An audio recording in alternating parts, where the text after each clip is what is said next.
أعوذ بالله من الشيطان الرجيم. بسم الله الرحمن الرحيم. يا أيها المزمل قم الليل إلا قليلا نصفه أو انقص منه قليلا أو زد عليه ورتل القرآن ترتيلا إنا سنلقي عليك قولا ثقيلا إن ناشئة الليل هي أشد وطئا وأقوم قيلا إن لك في النهار سبحا طويلا واذكر اسم ربك وتبتل إليه تبتيلا رب المشرق والمغرب لا إله إلا هو فاتخذه وكيلا واصبر على ما يقولون واهجرهم هجرا جميلا وذرني والمكذبين أولي النعمة ومهلهم قليلا إن لدينا أنكالا وجحيما وطعاما ذا غصة وعذابا أليما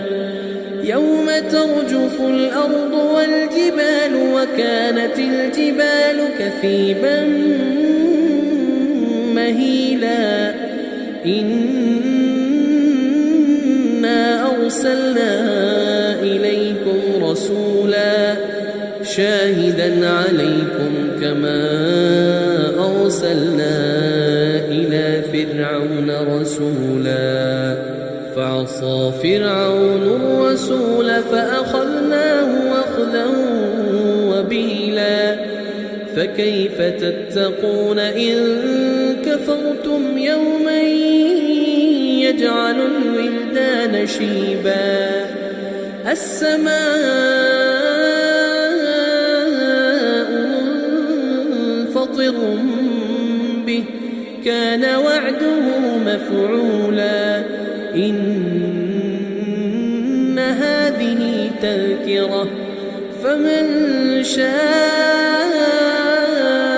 اتخذ إلى ربه سبيلا إن ربك يعلم أنك تقوم أدنى من ثلثي الليل ونصفه وثلثه وطائفة من الذين معك والله يقدر الليل والنهار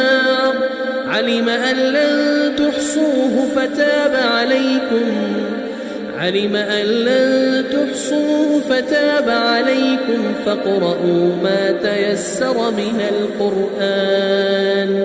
علم أن سيكون منكم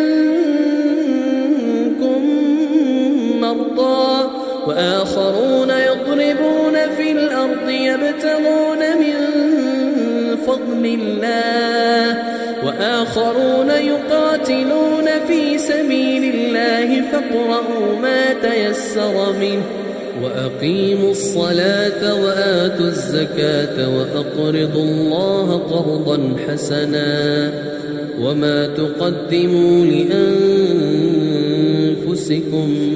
من خير تجدوه عند الله هو خيرا وأعظم أجرا واستغفروا الله